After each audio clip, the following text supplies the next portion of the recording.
Kami awali dari Banten. Polisi mengungkap tersangka pembunuhan anak politisi PKS di Cilegon, Banten, saudara. Selain menunjukkan sosok pelaku, polisi juga menjelaskan penyidikan yang mengarah pada tersangka.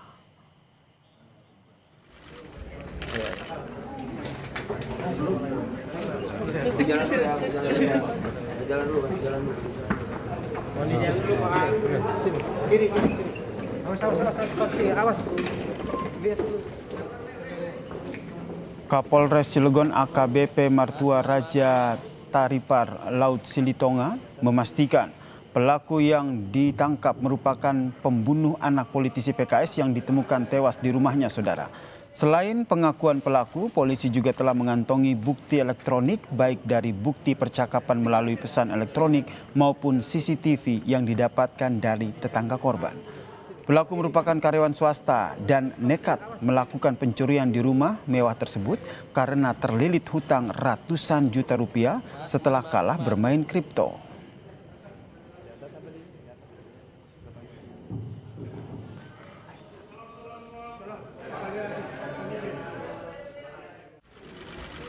Dengan beberapa hal-hal yang ada di handphone pelaku maupun beberapa alat-alat lainnya yang berkaitan dengan waktu yang menunjukkan dari CCTV yang ada di rumah tetangga.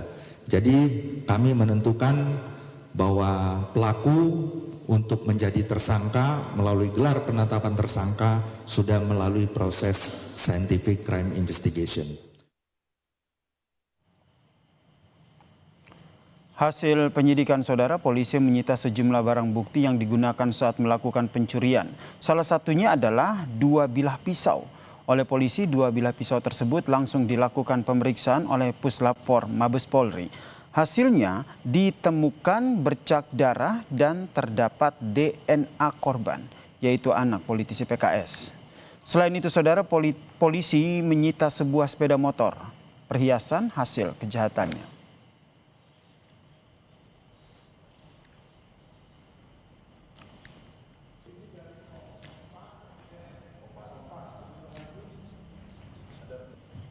Direktorat Kriminal Umum Polda Banten menjelaskan selain karena motif ekonomi, pembunuhan anak politisi PKS di Cilegon merupakan pelaku tunggal. Pelaku yang berusia 31 tahun ditangkap saat sedang bersembunyi di bawah mobil saat hendak mencuri. Usai ditangkap, polisi menyita 2 bilah pisau dan ditemukan DNA korban. Pelaku mengaku nekat membunuh karena panik setelah aksinya terpegok dan korban melawan dengan menendang pelaku. Polisi juga membantah keraguan soal keterlibatan orang di lingkaran terdekat korban.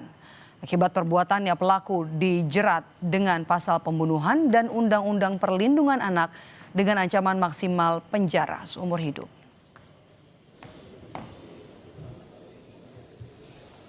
Karena himpitan ekonomi inilah mendorong yang bersangkutan untuk melakukan tindak pidana ini. Saya ulangi, pelaku tunggal, kemudian melakukan pencurian di rumah yang dijadikan sasaran itu secara acak. Yang mungkin selama ini asumsinya ini karena dendam keluarga, ada keterlibatan orang dalam keluarga atau karyawan, itu patah semua. Bahwa ini tindak pidana adalah murni tindak pidana pembunuhan yang didahului dengan tindak pidana pencurian dengan pemberatan.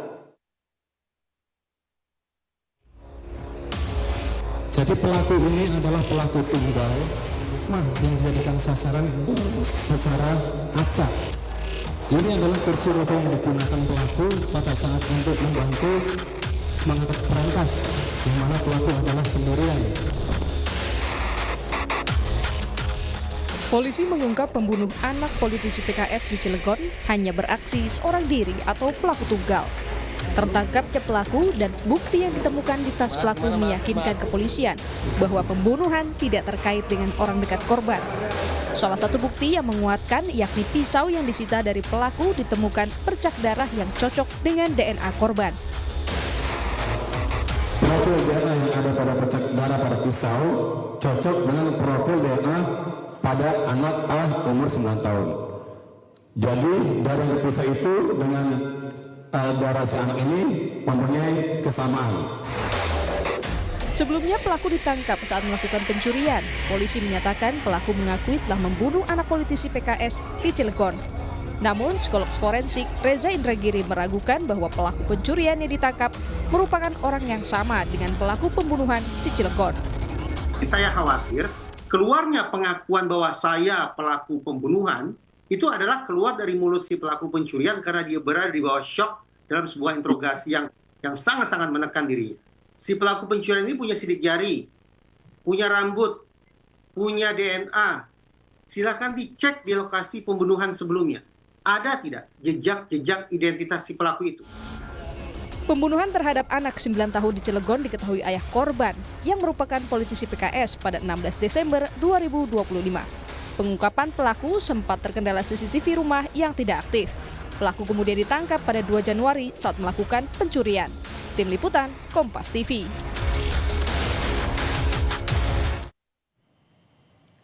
Kita bahas kasus pembunuhan anak politisi PKS bersama dengan kriminolog Universitas Budi Luhur, Luki Nurhadianto. Selamat petang Mas Luki dengan Maidop. Petang Mbak Maidol. Oke, Mas Luki, yang pertama polisi kan bilang hanya ada 1 tersangka dalam kasus pembunuhan anak politisi PKS. Analisis Anda bergaris lurus dengan fakta dan juga kejanggalan yang sempat muncul selama ini? Ya tentu kita patut mengapresiasi ya waktu 2 minggu ini kemudian bisa bisa menghasilkan gitu satu simpulan bahwa pembunuhan ini dilakukan oleh seorang yang tunggal. Tapi kemudian perlu juga digradasi atas dasar beberapa aspek terjadinya kejanggalan-kejanggalan yang notabene itu kemudian agak menimbulkan pertanyaan lebih lanjut. Yang pertama, apakah memang pelaku ini memiliki profiling pelaku kejahatan yang mengarah kepada terjadi pembunuhan. Jadi kalau kita tahu dengan tindakan yang dilakukan, terus kemudian resiko yang dia dapatkan, maka tentu apa yang dia lakukan dan kemudian berjeda kurang lebih 2 minggu dia sudah melakukan tindakan lagi. Ini ada sisi impulsivitas yang harus dikaji lebih lanjut. Apakah memang dia melakukan pembunuhan itu karena keterdesakan atau memang ini karena satu dorongan tertentu untuk dia dapat melakukan pembunuhan tersebut. Yang kedua, kejanggalannya adalah dalam konteks ini barang-barang yang kemudian dia sasar gitu atau kemudian niatan dia untuk melakukan pencurian itu tidak kemudian menjadi nampak. Jika memang dia ingin melakukan satu tindakan yang cukup keras gitu atau kemudian cukup berani, maka dia akan berupaya mencari sesuatu yang seharusnya bisa memberikan efek secara material kepada dirinya, dan instrumentasi terhadap aspek ini kemudian menjadi nihil saat kemudian dia didapati berada di rumah korban berikutnya gitu, tapi kemudian dia melakukan pengumpetan yang justru berada di ruang publik yang justru milik orang lain. Ini menandakan bahwa pelaku tidak memiliki kesiapan gitu secara mental ataupun secara psikologis agar dia tidak ketahuan dari pengejaran kepolisian. Yang ketiga adalah jika memang ada satu perlawanan, satu retensi dari korban, maka seharusnya bukti-buktinya akan lebih kuat lagi, tidak hanya kemudian dilekatkan kepada alat pembunuhan, dalam hal ini adalah pisau, tapi kemudian jejak yang memang mengarah kepada diri pelaku, apakah memang serpihan-serpihan kulit seperti itu, atau kemudian adanya perlawanan jika memang ada yang dilakukan oleh korban, dan itu mengindikasikan bahwa perlu dipertanyakan lebih lanjut apakah memang ini adalah pelakunya. Jika memang ini pelakunya, tentu profil terhadap dirinya itu perlu dalami secara lebih. Setelah penetapan tersangka kemudian juga pelaku ditangkap begitu ya, kita bisa bicara soal motif-motifnya kan akhirnya terungkap, motif ekonomi. Apakah motif ekonomi ini Anda nilai relevan dengan tindakan tersangka membunuh secara sadis atau sebaliknya? Ya, ini tadi saya sampaikan juga bahwa telah terjadi ketimpangan resiko seperti itu. Jadi saat kemudian dia seharusnya bisa mendapatkan sesuatu yang lebih besar, tapi kemudian dia mendapatkan resiko yang justru lebih besar, cenderung biasanya dalam konteks pelaku-pelaku yang terkategorisasi sebagai penjahat seperti ini, maka mereka akan menirkan peran-peran yang bersinggungan dengan pihak lain. Jadi saat kemudian dia menyerang suatu target atau kemudian menyerang suatu rumah, maka mereka sudah surveillance, mengkalkulasikan resiko dan sejauh mana saat mereka berhasil, barang yang mereka dapatkan itu bisa menyenangi atau membutuhkan kehidupannya. Yang kedua adalah dalam konteks ini pula bisa kita lihat apa yang dia dapatkan itu hampir tidak ada seperti itu ya.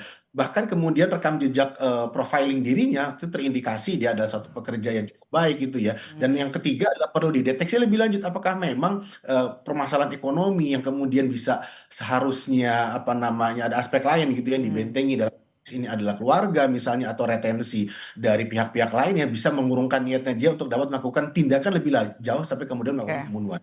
Mhm. Dan kemudian yang keempat dalam konteks crime scene yang bersifat zonal seperti ini agak sedikit tertutup gitu dan mengindikasikan memang telah terjadinya satu hal yang cukup dipersiapkan secara matang oleh pelaku tersebut dan seharusnya mengindikasikan ini dilakukan oleh tindakan Oke. jika memang penyelidikan dilakukan secara lebih profesional. Oke, itu tadi dari motif. Kemudian juga kita pindah ke soal CCTV. Tadi kan polisi pada saat konvers bilang kalau CCTV ini kan rusak, tidak ada di rumah gitu, tidak ada di TKP, didapat dari tetangga. CCTV yang mati di TKP menurut Anda sebuah kejanggalan yang sudah dibuktikan polisi?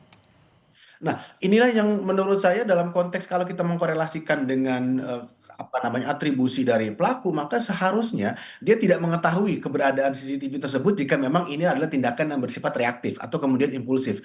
Jadi CCTV itu dia tidak tahu jika memang mati dan kemudian seharusnya tercapture di sana. Yang kedua adalah dengan matinya CCTV ini seharusnya dengan properti yang sedemikian besar ini sudah bisa menjadi sinyalemen bahwa telah terjadi ketidakamanan atau kemudian insekuritas dari orang yang memiliki rumah atau kemudian keluarga dari korban. Yang ketiga yang bisa mengindikasikan sejauh mana kemudian aktivitas yang berada di rumah itu cenderung sepi terus kemudian meninggalkan anaknya seorang diri atau kemudian ada orang lain tapi kemudian tidak berada di aktivitas yang cukup dekat sehingga terkesan gitu ya bahwa memang telah terjadi satu pembiaran gitu bahwa korban itu kemudian dibiarkan sendirian terus kemudian CCTV juga kemudian dalam kondisi mati. Yang keempat adalah tentu dalam konteks ini yang perlu kemudian dirangkai tidak hanya kemudian keberadaan CCTV tapi sejauh mana rekam jejak digital pelaku gitu yang bisa mengindikasikan bahwa dirinya melakukan tersebut. Yang kedua adalah sejauh mana pula keberadaan surveillance itu justru di satu sisi bisa kemudian menimbulkan efek pelaku untuk bisa melakukan tindakan lebih brutal lagi atau di sisi lain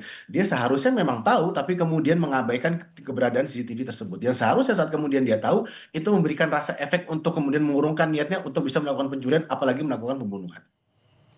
Oke. Ini kan TKP kan cukup besar begitu ya. Rumah ini kalau kita lihat kan memang juga cukup besar dari luar begitu. Apakah pelaku ini sebelumnya memang sudah mapping atau yang analisa Anda sudah tahu lokasi kan memang tujuannya adalah untuk pencurian akhirnya kemudian ada tindakan pidana lain dalam kasus ini. Termasuk juga untuk penemuan DNA yang disebut polisi. Ya, biasanya dalam konteks pencurian mereka akan melakukan satu yang pertama biasanya adalah melakukan identifikasi atau pemetaan. Pemetaan mulai dari sasarannya, terus kemudian aktivitas dari korban, terus keberadaan CCTV, bahkan kemudian perlengkapan yang digunakan. Yang kedua adalah mereka akan memetakan resources. Jadi sejauh mana ancaman-ancaman yang bisa menimbulkan efek jera atau kemudian menggentarkan niatnya dia untuk dapat melakukan tindakan pencurian tersebut. Yang ketiga adalah biasanya dalam konteks ini tindakan melakukan pembunuhan dalam konteks pencurian itu adalah opsi paling terakhir. Saat kemudian dia bisa melarikan diri, itu adalah opsi yang seharusnya dia ambil alih-alih dia melakukan pembunuhan yang seharusnya bisa lebih memberatkan dia nanti saat kemudian mereka ditangkap oleh pihak kepolisian. Yang kemudian bisa dipahami adalah maka saat ini dilakukan oleh stranger atau kita kenal sebagai stranger homicide orang asing yang seharusnya hanya 5% dari total tindakan kejahatan atau kemudian pembunuhan dilakukan oleh orang asing, ini mengindikasikan pertama apakah memang secara moral, kejiwaan atau bahkan tekanan sosial burnout dia mengalami sesuatu, atau yang kedua dia tidak bisa mengendalikan kontrol dirinya dan kemudian dia melakukan pencurian itu kemudian ketahuan terus sampai tidak bisa mendapatkan apa-apa bahkan 2 minggu lagi dia melakukan tindakan tersebut. Makanya harus didalami lebih lanjut sejauh mana dia bisa mengontrol dirinya dan kemudian menjadikan tindakan pencurian itu relapse lagi bahkan dalam rentang yang cukup pendek tersebut. Kurang lebih demikian, Mbak. Oke, Mas Luki, salah satu bukti yang tadi ada dalam konferensi pers dari polisi adalah pisau begitu ya yang memang sudah diakui oleh pelaku, oleh tersangka. Apakah kemudian ini lantas mematahkan ada keterlibatan orang lain dalam kasus ini? Ya tentu jika memang alat buktinya saat ini CCTV terus kemudian pisau, maka pelaku tidak memiliki kemampuan lagi untuk bisa mengelak gitu ya dari apa yang kemudian mengarah kepada dirinya. Tapi yang perlu kita pertimbangkan berikutnya adalah keberadaan saksi. Itu yang pertama, sejauh mana kemudian apakah memang ini bersifat tunggal atau ada pihak-pihak yang justru berupaya mengaburkan atau kemudian mengabaikan tindakan keamanan kepada diri korban atau bahkan properti keluarga korban. Yang kedua yang bisa terindikasi adalah sejauh mana tuntutan-tuntutan atau tuduhan-tuduhan bahwa yang bersangkutan itu mengalami lilitan ekonomi yang cukup berat, itu bisa mengguidance dirinya untuk dapat melakukan pencurian, bahkan melakukan tindakan pembunuhan meskipun itu diketahui oleh anak kecil. Yang ketiga yang bisa kita kategorisasi berikutnya adalah sejauh mana inner circle dari pelaku tersebut, baik dalam konteks keluarga atau kemudian lingkungan terdekat, itu bisa mempengaruhi tindakan tersebut atau bahkan memberikan efek untuk tidak melakukan tindakan. Jadi 3 aspek inilah yang seharusnya bisa mengindikasikan motivasi terutama, terus kemudian niatan dia, dan apakah memang niatan dia ini adalah tindakan yang bersifat impulsif, memang sudah direncanakan lebih lanjut. Baik, terima kasih sudah memberikan pandangan dan juga bergabung bersama kami di Kompas Petang. Kriminolog dari Universitas Budi Luhur, Mas Luki Nurhadianto. Sehat selalu, Mas Luki.